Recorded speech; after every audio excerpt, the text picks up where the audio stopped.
Welcome to Art Ed Radio, the podcast for art teachers. This show is produced by The Art of Education, and I'm your host, Tim Bogatz.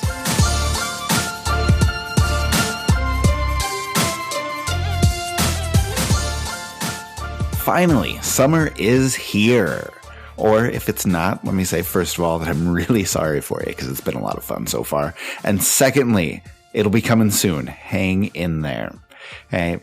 But that excitement that summer brings comes from a couple of things. First, just being done with school is such a relief. But secondly, the anticipation and the potential that comes with every summer. The possibilities are limitless. Think about all the things you can do, the travels, the art to make, the big projects you haven't had a chance to do this year. If you're anything like me, though, you start the summer with an ambitious set of plans, dreams of grandeur and greatness with everything that you want to do. Then 2 months later, you find yourself sitting back at school, going through in-service days with nothing crossed off the to-do list, and wondering where all that time went. So we're going to talk today about some of the best things you can do to make the most of your summer. We're going to do two great interviews. I'll talk to Bess Kincaid, an amazing teacher who spent last summer in China and Hong Kong. And we'll talk to Alecia Eggers from The Art of Ed, who's going to join me as we talk about her 6 favorite tips to take advantage of all of this upcoming free time. Let's start the show with something that's going to appeal to all of you overachievers. In just a minute, I'm going to talk to Bess Kincaid, a really smart, really engaging middle school teacher, like I said, who spent 5 weeks last summer as part of a Fulbright-Hays Seminars abroad program that traveled to China and Hong Kong. I want to ask her about the art that she was able to see, the culture she was able to experience, all of the amazing stuff that happened when she went, and what from that she can bring back to her classroom. And even though very few of us are going to do something that impressive with our upcoming summer, it's a good inspiration and it gives us something to kind of dream about. So let's kick off the summer episode by jumping into that interview. All right, I'm here with Bess Kincaid, and this show is all about making the most of your summer, and we tried to think of somebody who did just the coolest thing you can possibly think of over the summer. And Bess, last year you were able to travel to China and Hong Kong as part of the Fulbright-Hays Seminars abroad program. Can you tell us kind of some about some of the highlights of that trip? Well, it was a wonderful trip for 5 weeks, traveling through different parts and regions of China. Some of the highlights, I think, in Beijing, we got to visit the Dandelion School, which is a wonderful school dedicated to middle school students who are specifically from low income and migrant families. Those students really have a very difficult time, and their educational opportunities are somewhat restrained. So this is a great school to kind of give them an opportunity to really boost their educational opportunities and forecast of what they might do in the future. We worked with them on English and reading newspapers and articles, and even sang a little Taylor Swift Shake It Off with them. It was quite fun.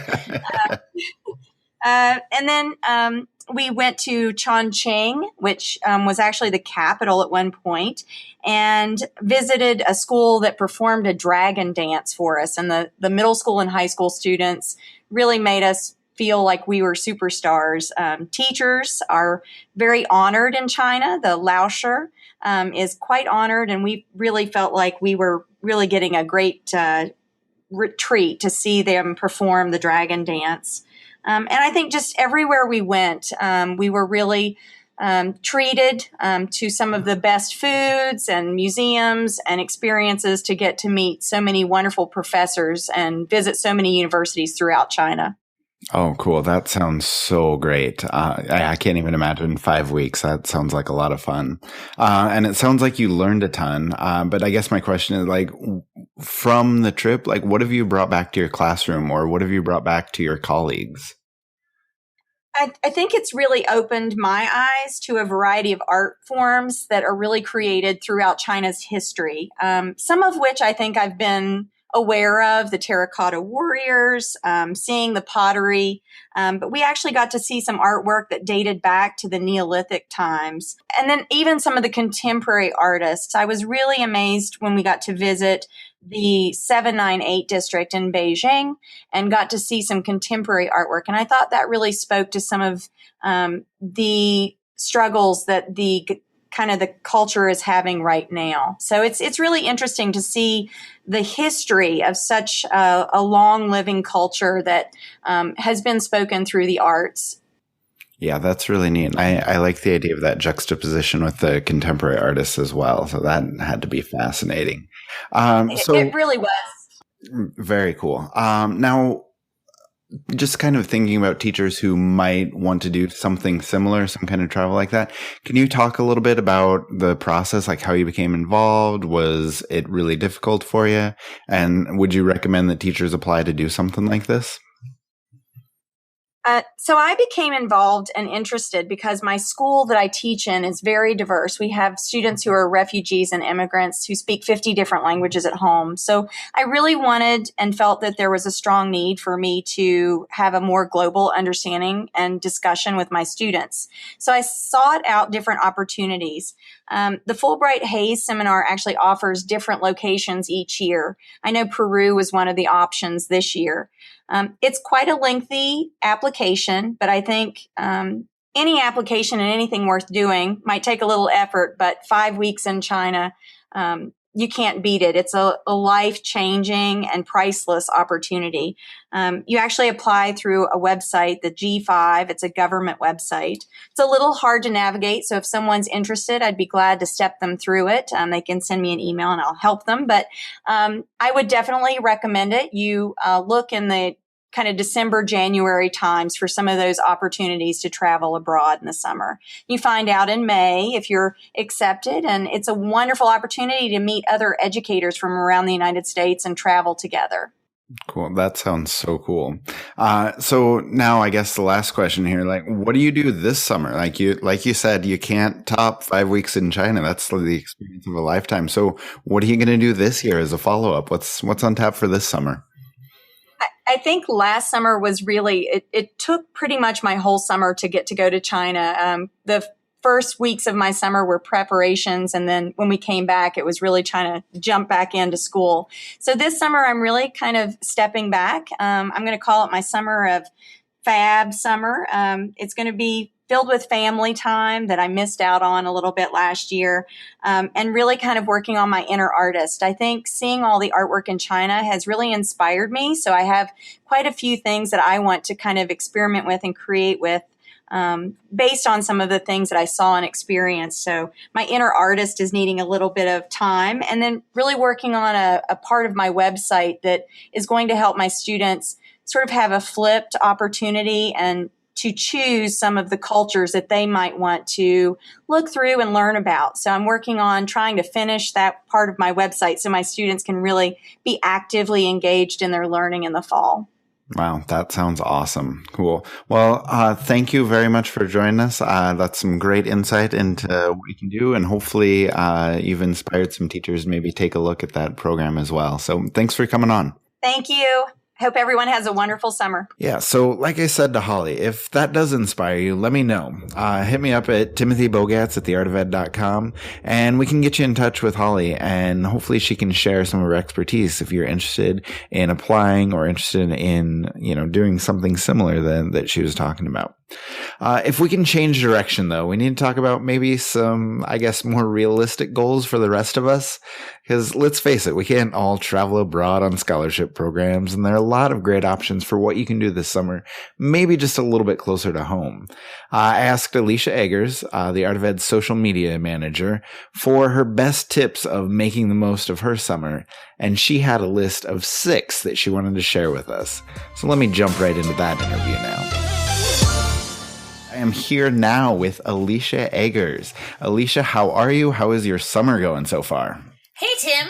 My summer is going really wonderfully. I'm so excited to finally be in actual summer mode. Yes. I am, though, also in wedding mode. So I have that coming up here in a few weeks. So wedding mode and summer mode are kind of a great dual mode to be in. All right. Are you feeling super swamped with the wedding stuff, though? Yeah. I mean, okay. I did save. So a lot of the stuff I saved for summer, since I would have that time to, dedicate to it. Yeah, fair enough. Am I still invited, by the way? Oh, I guess. Well, I haven't gotten your RSVP, so I don't really That's know. true. It's up to you now. This is true, everyone. I'm procrastinating on the RSVP. All right. Hey, but I know that you have your 6 big tips for making the most of your summer that you wanted to share with us. So hit us up with one. What is number 1? Absolutely. Number 1 is make art. Nice. I like that. All right. Because we just recorded an episode last week about why teachers need to make art. And we talked about how summer is the perfect time to do that. So, guys, if you haven't listened to that episode, go back and do that right now. But let me ask you, like, what kind of art do you like to make? What do you like to do during the summer? Oh, I just love to definitely do some painting, get together with some of my art colleagues, and we kind of just make things that make us happy. And I feel like summer is the perfect time to do that. I will say, though, that a lot of my art this summer, though, is wedding related. So it's still art, but it has a theme. There you go. It's for a good cause. So that'll be good. All right. And then what is number 2? It actually kind of goes with number 1. So I also love to explore new media and new techniques. So that's a good one. Yeah, summer is a really great time that I feel like I can dedicate more time to figuring out new media and new techniques that I personally like, and then maybe consider taking it back to the classroom.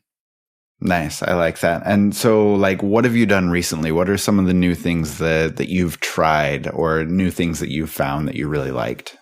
Oh gosh, I mean, I always love any kind of printmaking and exploring all different things with that. I mean, I've always been obsessed with the jelly plate fad going on right now, and that's really, really awesome.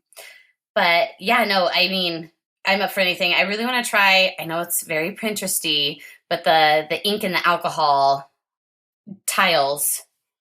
Yeah, I've seen those. Even though I'm not super into the Pinteresty stuff, like I feel like that could be worthwhile. But no, I want to tell you, like, I did this for probably 5 or 6 years in a row because, okay, I teach high school and I have to teach everything: drawing, painting, printmaking, ceramics, sculpture, everything.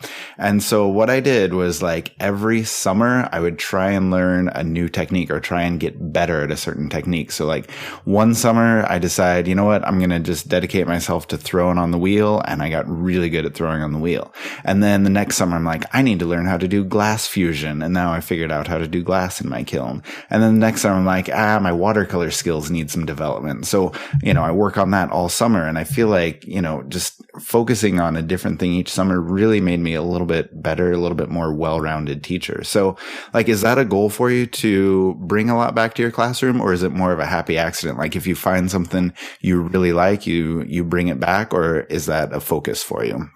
Oh gosh. I mean, I feel like even though we're in like summer mode, I'm always thinking about what I can bring back to my classroom and how I can benefit my students. And like, as you were saying that, I was like, oh my gosh, my goal this summer is to get more tech stuff going on because we just got Chromebooks for our upper grades. And I want to be able to incorporate a lot more tech and digital art with them. And so that was definitely on my list. So thanks for the awesome reminder. Nice. All right, good. I'd hate for you to forget about that. So, I know, right? With the wedding and all. Yeah. All right. So what's up next? What's number 3 on the list? Well, 3, it kind of goes along. Learn something new. Okay, cool. Now, if you're talking learn something new, are you talking about grad classes or other sorts of PD, professional development? Anything.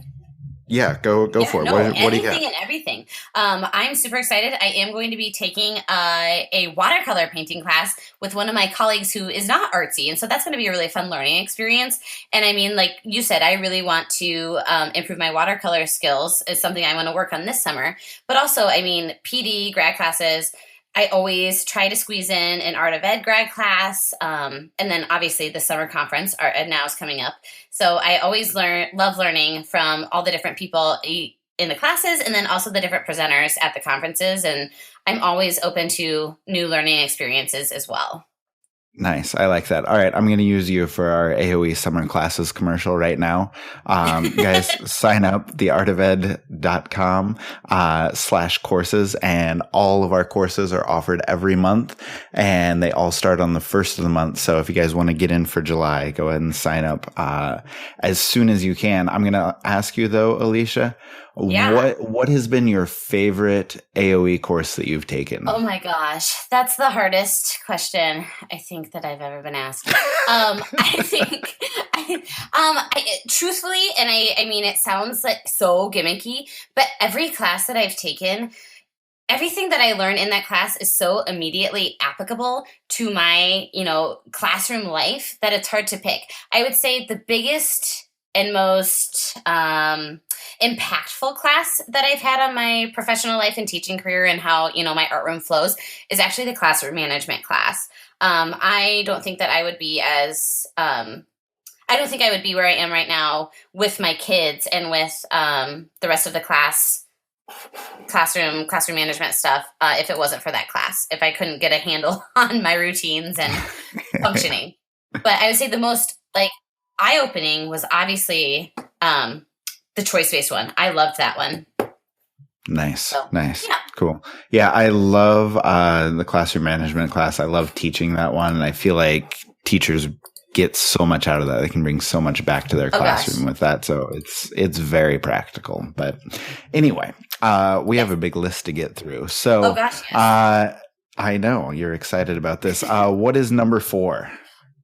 Number 4 is work. Oh, okay. That sounds scary because it's summertime. So are we working on school stuff? Do we have a second job? Are we volunteering? Do you have stuff around the house that we're doing? Like, what are you thinking here? Okay. So to give you a little background. So my fiance and I were, long distance for quite a few years. And then all of a sudden last summer, our logistics finally aligned. We have jobs in the same state. We had jobs within, a half hour of each other.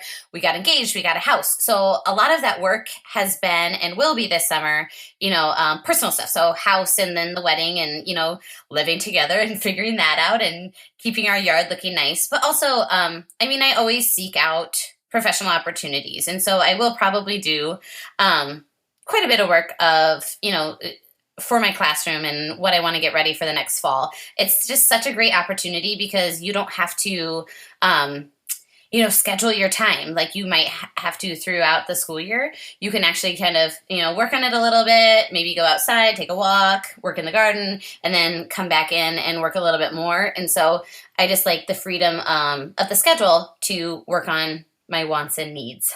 Yeah, I like that. And, as much as we love to talk about all the fun stuff that we do over the summer, so many teachers, let's face it, are working on school stuff all the time. And it's kind of what we do, and yeah. So, but also on a side note, I wanted to tell you that when you're talking about your fiance and you say our logistics finally aligned, that's like the least romantic thing I've ever heard. The stars finally aligned.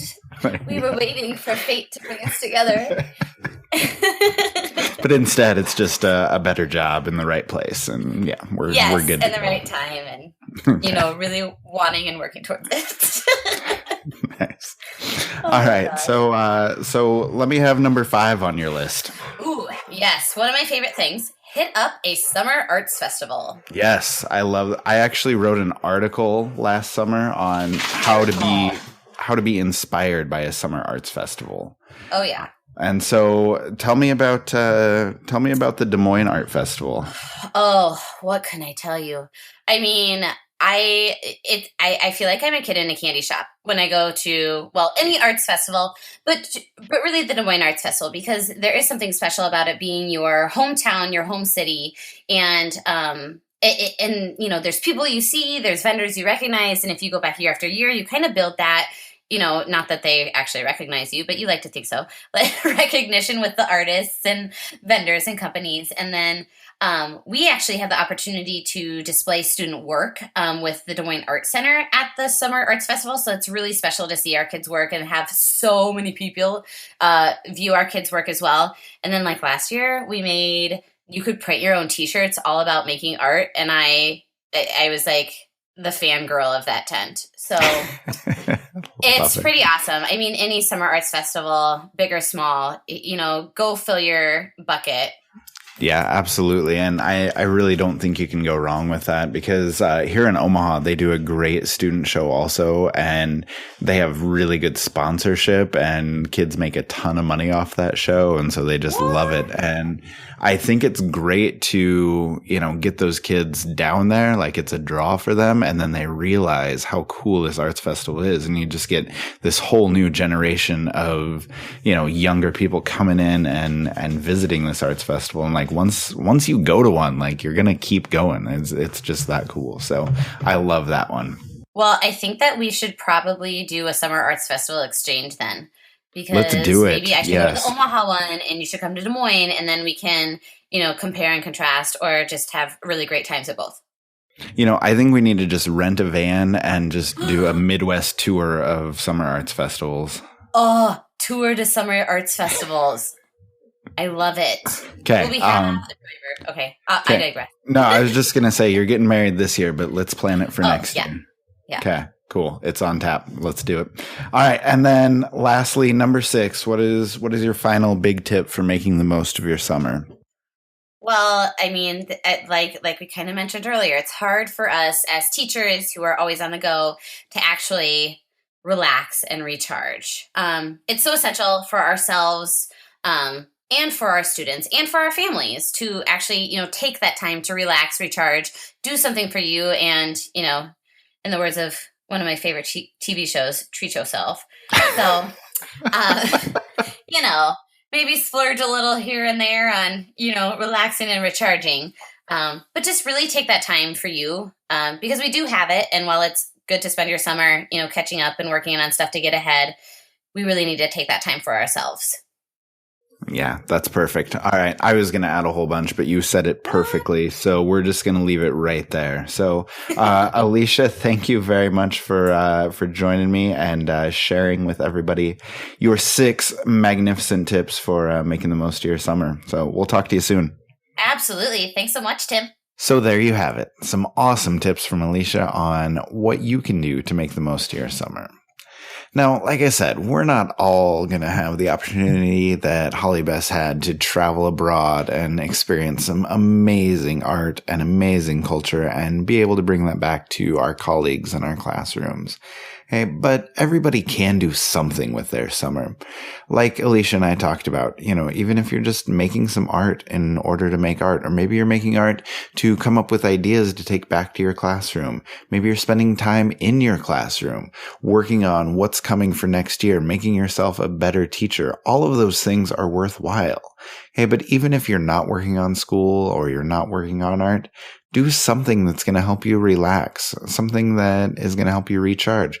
Read those books that you've had to put away for a while. Okay, just go sit in your backyard, pet your cat, take your dog for a run, whatever you need to do to relax and recharge and come back next year as a better teacher. Okay, just do something that's going to help you, because like I said in the intro, you don't want to find yourself 2 months from now sitting at school in your in-service wondering, what happened to my summer? Okay, get out there and do something. Do anything that's worthwhile. Okay, just don't miss that chance to make the most of your summer. Art Ed Radio is developed, produced, and supported by the Art of Education with audio engineering by Michael Crocker. Please subscribe to Art Ed Radio on iTunes or your favorite podcast app. You can also find us at artedradio.com, where we put up the show notes and some great articles about everything you can do this summer. New episodes are released every Tuesday, so we'll see you then. As always, thank you for listening. Now go enjoy your summer.